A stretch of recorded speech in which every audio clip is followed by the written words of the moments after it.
Please video like and subscribe this channel. The first warning came as a ripple across the crowd. Then the rifles lifted.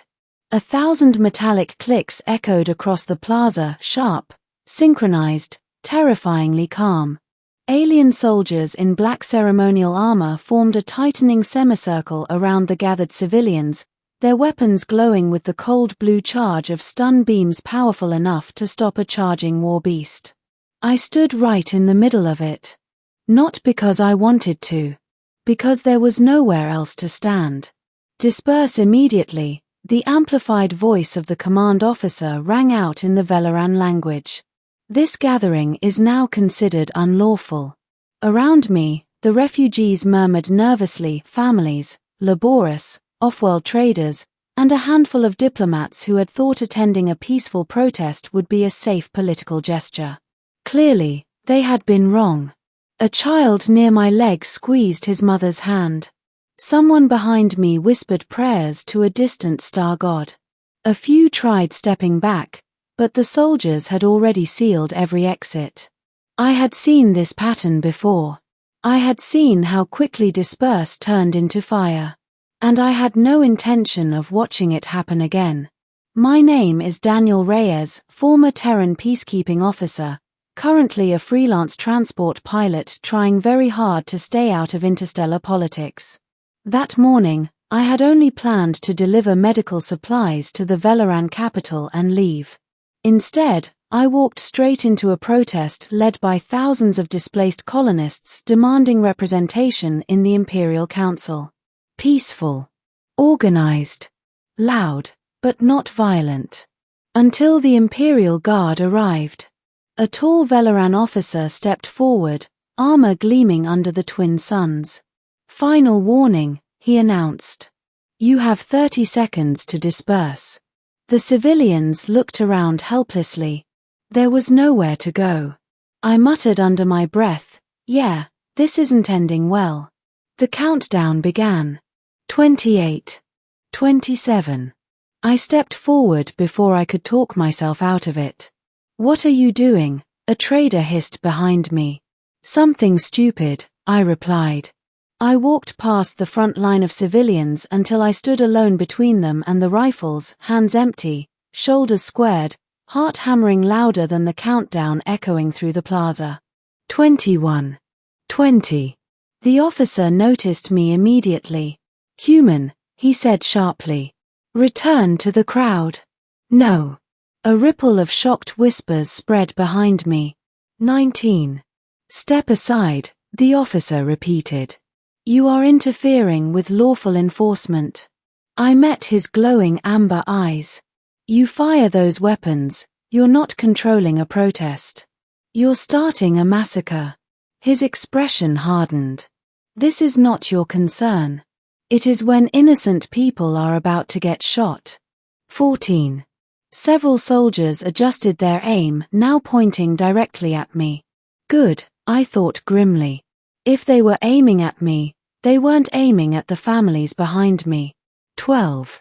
The officer raised his hand. Final instruction, he said. Move. I shook my head. No. Time slowed in the strange way it always does when you realize you might die in the next few seconds. I thought of Earth. Of quiet cargo routes. Of all the reasons I had promised myself never to get involved again. And yet, there I stood. A single human in a borrowed flight jacket, facing an entire line of alien soldiers. Someone in the crowd shouted, "He's crazy." Maybe I was. But I had spent years as a peacekeeper, and there was one truth I had learned the hard way. Violence escalates because everyone assumes someone else will step forward first. Sometimes, the only thing that stops the first shot is someone refusing to move. 8. 7. The officer's hand began to lower, the universal signal to fire. A woman behind me started crying. I didn't look back. 6. 5. And then, hold. The word cut across the plaza like a blade. Not shouted. Not amplified. Yet somehow louder than everything else. Every soldier froze instantly. Even the officer stiffened. The crowd turned as one toward the upper balcony of the palace overlooking the plaza. A tall figure stepped forward, her cloak shimmering like liquid silver in the sunlight. Queen Alarin of Valora. I had seen her only once before on a diplomatic broadcast, yet in person she seemed far more imposing.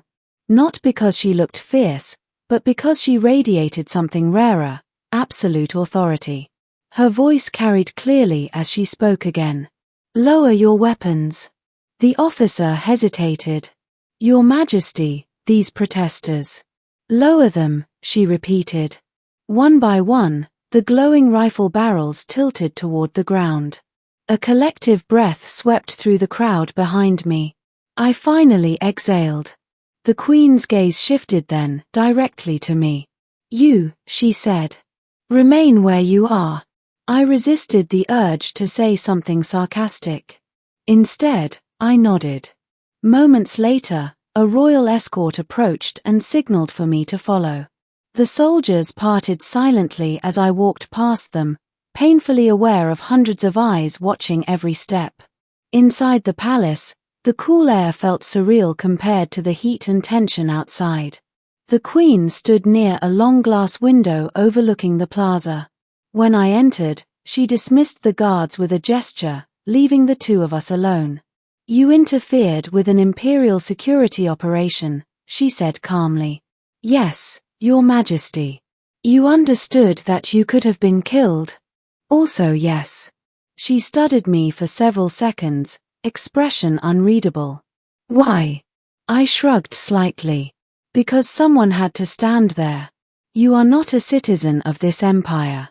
Doesn't mean I like watching innocent people get shot." A faint, almost invisible smile touched the corner of her lips. "Most people prefer safety to principle. Most people think someone else will take the risk." She turned back to the window. "My commanders argued that force was necessary to maintain order. And you disagreed." "I observed something interesting," she said.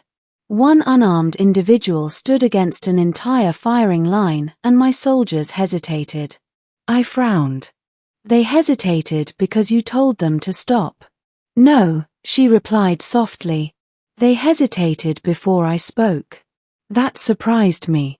"They were waiting," she continued, "to see whether courage would spread or fear would." I crossed my arms. "Well, I'm glad you showed up when you did." She faced me again. "So am I." The next few days changed more than I expected. Instead of arresting protest leaders, the Queen ordered negotiations. Civilian representatives were invited into council chambers that had been closed to them for generations. Media networks across multiple systems replayed footage of the moment the rifles lowered and the human who had stood in front of them. I tried very hard to avoid the attention. It didn't work. Everywhere I went in the capital, people whispered. Some nodded in gratitude. Others looked at me as if I had disrupted something carefully controlled. On the third evening, I was summoned to the palace again. This time, the Queen greeted me on a quiet terrace overlooking the city lights. "You have become inconveniently famous," she said. "I was hoping to leave quietly tomorrow." "You may," she said. "But before you do, I wanted to understand something." I leaned against the railing. "What's that?" "You stood there fully believing the soldiers might fire." "Yeah. And yet you did not move." I shrugged. "I've seen what happens when nobody steps forward. It usually ends worse." She considered that. "Among my people, obedience is considered stability. Your action suggested that sometimes disobedience prevents catastrophe." "Depends what you're disobeying." A silence settled between us, comfortable this time. "Finally," she said, "do you know why I intervened?" "Because you didn't want a massacre on the palace steps." "That was part of it," she admitted. "But there was another reason." She looked directly at me. When I saw one unarmed individual standing against an entire line of guns, I realized something had already changed. If my empire required killing civilians to maintain authority, then it had already begun to fail. I smiled faintly. Sounds like you made the right call. I made the necessary one, she replied. The negotiations lasted weeks. Policies shifted. Representation expanded. Not everything was solved. Empires rarely change overnight, but the first step had been taken without bloodshed. On the day I finally prepared to leave, a formal ceremony was announced in the central plaza, the same place where the soldiers had once aimed their rifles. I tried to avoid attending. Royal summonses are difficult to ignore. The crowd gathered again, but this time there were no armored troops, no glowing weapons, only citizens from dozens of worlds standing together. The Queen stepped onto the platform. Peace is often remembered as the result of great battles, she said, her voice carrying across the plaza. Yet sometimes peace begins with something far smaller, one individual refusing to step aside. She gestured toward me. I muttered, "Oh no," under my breath as attendants gently guided me forward. This human, she continued, stood alone against the guns, not in defiance of our empire, but in defense of its better future. When courage appears, authority must decide whether to crush it or listen. She paused. On that day, we chose to listen. The crowd erupted into applause, not thunderous, not theatrical, but deeply sincere. I leaned toward her slightly. "You know, I was just trying to stop people from getting shot, right?" She smiled faintly. History often begins with smaller intentions than it remembers. That evening, as my transport ship lifted from the capital's docking ring, I watched the city lights fade into the stars. A single decision. A single moment. A single human standing in the wrong, or perhaps the right, place at the right time. I didn't change an empire. I didn't command armies. All I had done was refuse to move when the guns were raised. But sometimes, that is enough. Sometimes, all it takes to alter the course of history is one person standing still long enough for someone in power to choose a better path. And somewhere below, in a palace overlooking the same plaza where rifles had once aimed at civilians, a queen who had seen that moment would never forget it. Because one human stood against the guns. And she had forced them to stop.